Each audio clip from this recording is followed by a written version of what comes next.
राज्याला सहकार चळवळीची 100 वर्षांहून अधिक काळाची परंपरा लाभली आहे. सर्वसामान्य शहरी आणि ग्रामीण माणूस, शेतकरी, लघु उद्योजक, कुटीर उद्योग करणाऱ्या महिला आदी वर्गाला सहकार चळवळीने आर्थिक प्रगतीचा मार्ग दाखविला.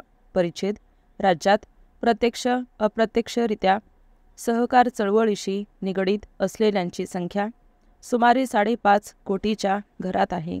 म्हणजेच राज्यातील निम्मी जनता सहकाराशी संबंधित आहे. परिच्छेद जागतिकीकरण, आर्थिक उदारीकरण आणि खाजगीकरणामुळे 1991 नंतर सहकार क्षेत्राचे चित्र बदलू लागले.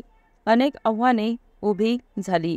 या पार्श्वभूमीवर सन 2012 हे वर्ष आंतरराष्ट्रीय सहकार वर्ष म्हणून साजरे करताना या वर्षाच्या निमित्ताने बदलाचे वारे सहकार क्षेत्रात सुरू व्हावे अशी अपेक्षा व्यक्त करणे उचित ठरेल. सहकार चळवळीस भविष्यात खडतर अशा स्पर्धेस सामोरे जावे लागणार आहे.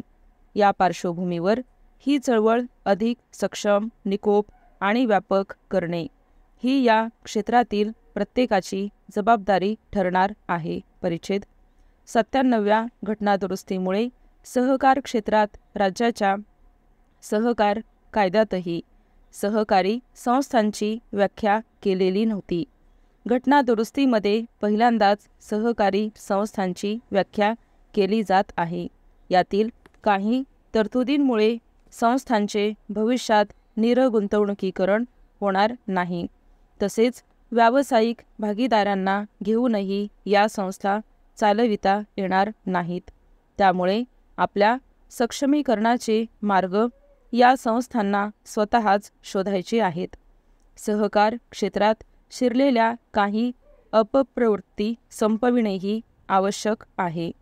या क्षेत्राच्या निकोप वाढीसाठी या प्रवृत्तींना आळा घालण्यासाठी सर्वांनीच पुढे आले पाहिजे. परिच्छेद सहकार चळवळ ही मर्यादित प्रमाणात स्वायत्त असावी असे मलाही वाटते.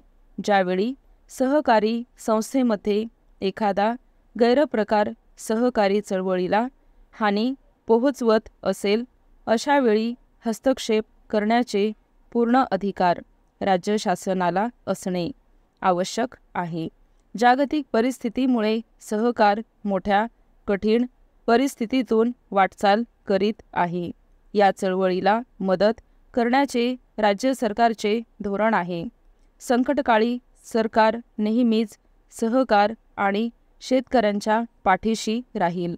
ग्रामीण भागातील लक्षावधी शेतकरी, युवक, उद्योजक आणि सर्वसामान्यांच्या आयुष्याला मोलाची साथ देणारी सहकार चळवळ हे महाराष्ट्राचे आगळेवेगळे वैशिष्ट्य आहे. ते कायम टिकविणे ही आपणा सर्वांची जबाबदारी आहे. स्टॉप.